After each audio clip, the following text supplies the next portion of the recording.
second boss is a bit more Arcanist friendly.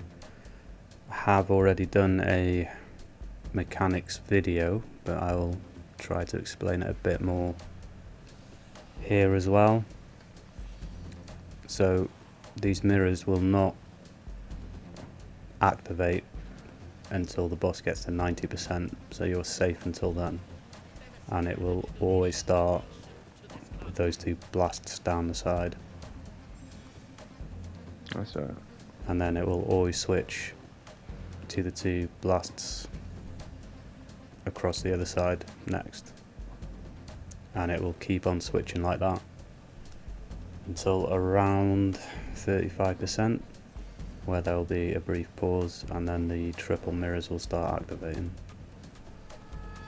If you can see how I'm positioned at this point, I am trying to position myself so I can easily bounce back and forth without having to go in the middle. Obviously the middle is safe, but you do get those stacks, so it's not ideal to stay in there too long.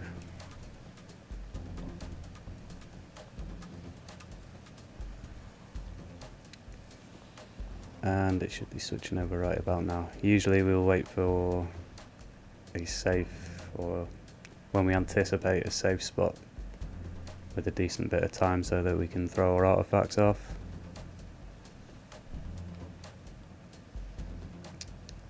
And once we get to this point where 3 mirrors are activated, try to keep 2 mirrors in view all time. Obviously, if these 2 mirrors activate, that means the safe spot is somewhere behind me.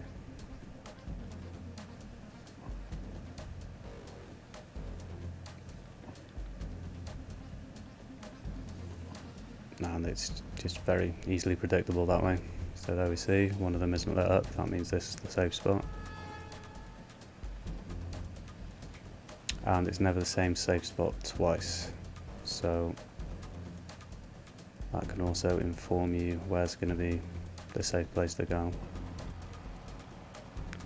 You've got to be a bit careful with this guy. Sometimes he will do a kind of lag jump into a stun lock, especially if you're tanking. He can do a double stun on you, and it can be quite difficult to get away from him. Been caught out a few times on the tank with that. You'll see the DPS here, apart from myself using green scale bowmen. This is because, well, for one thing, they do quite a lot of damage for a companion, but the main reason we use a green scale over others that might do slightly more damage is because they have a massive range. And back when we were doing MGR, when we were training, we noticed that the melee companions have a tendency to disengage if you get too far away from the enemy. So now at this point we are starting into fast mirrors, where it's just going to alternate and almost feels like it's overlapping. It isn't, you just need to move fast. So when it goes through one sequence and takes a little break, it will then come back with the same sequence.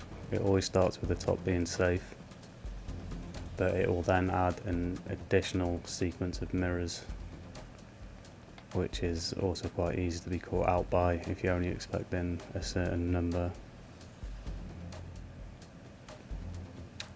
The general idea is to wait for that little lull, that safe spot, and then go arties and try and burn it down as fast as possible.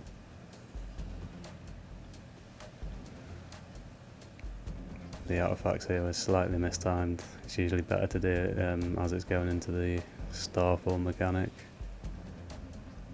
but such is life.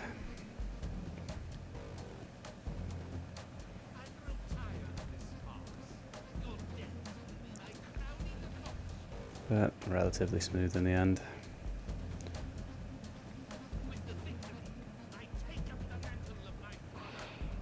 We usually just defeat ourselves there because it saves a lot of time. and it allows us to switch into our AoE builds. You cannot do any damage to these mobs from outside of that square, but they can damage you, so watch out for that.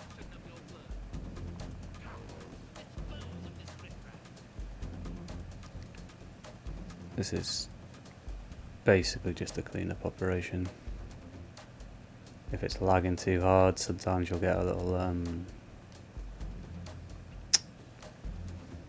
the door will activate before all the mobs are dead. At one point we thought it might be triggered by certain mobs remaining alive, but it seems to be either random or just tied to how laggy the dungeon is. And it has been incredibly laggy on all platforms as far as I'm aware. So that's something you might want to look into, Cryptic. Or Decker, I suppose, now.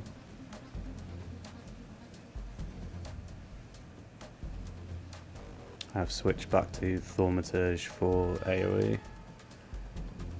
I've heard rumour that Arcanist can be viable in AoE, but I've not yet put in the time to work up a build for it.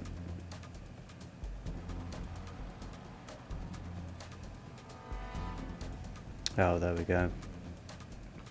This is one of those instances where the door has been activated whilst there are still a lot of mobs up.